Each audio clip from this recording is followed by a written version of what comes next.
Perkenalkan, nama saya Angelina Flora Sihota, mahasiswa Universitas Negeri Medan, Stambuk 2020, jurusan Pendidikan Pancasila dan Kewarganegaraan. Di sini saya akan menjabarkan tugas saya, yaitu mini riset dan rekayasa ide. Di sini saya akan menjelaskan yang pertama, yaitu mini riset.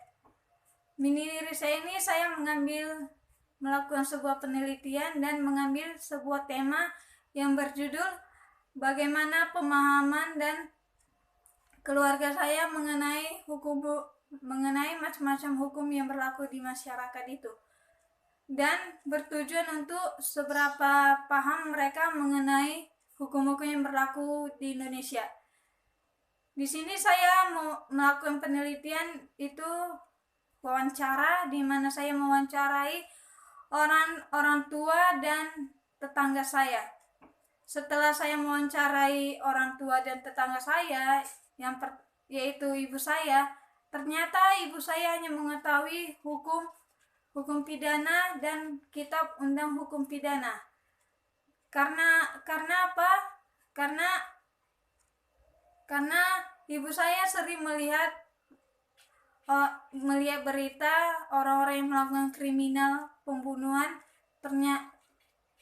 karena kriminal pembunuh itu terdapat di dalam kitab undang hukum pidana.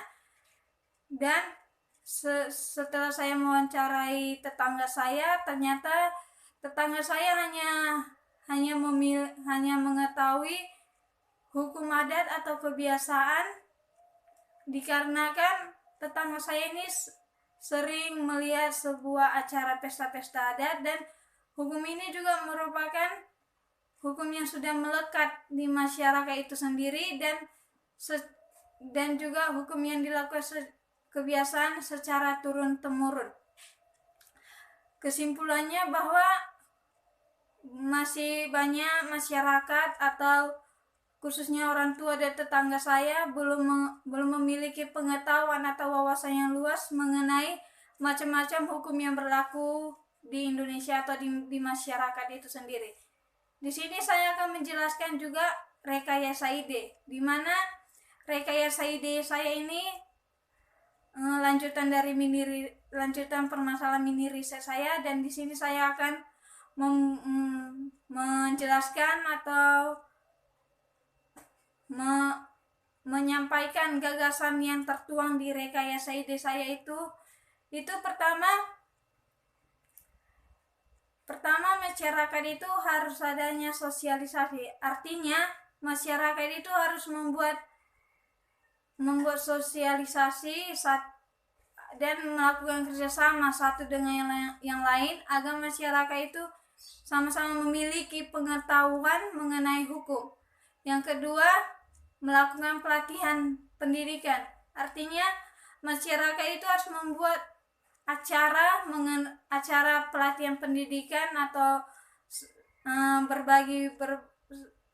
sharing mengenai hukum agar masyarakat itu pun sama-sama memiliki pengetahuan mengenai hukum.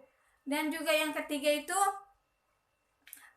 masyarakat itu lebih aktif. Artinya masyarakat itu harus memiliki kepekaan atau kesadaran diri dan aktif juga dalam mencari suatu informasi di berita online, baik dari Google maupun di televisi, agar masyarakat itu tidak ketinggalan informasi mengenai hukum-hukum yang sudah terjadi di Indonesia atau hukum-hukum yang berlaku di Indonesia dan di masyarakat. Jadi kesimpulan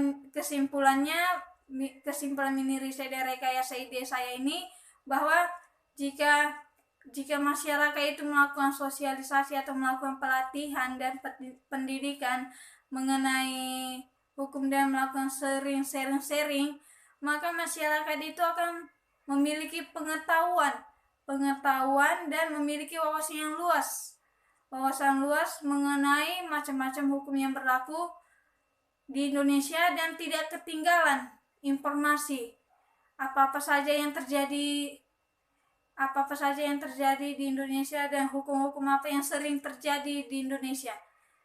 Sekian dari penjelasan saya ucapkan terima kasih.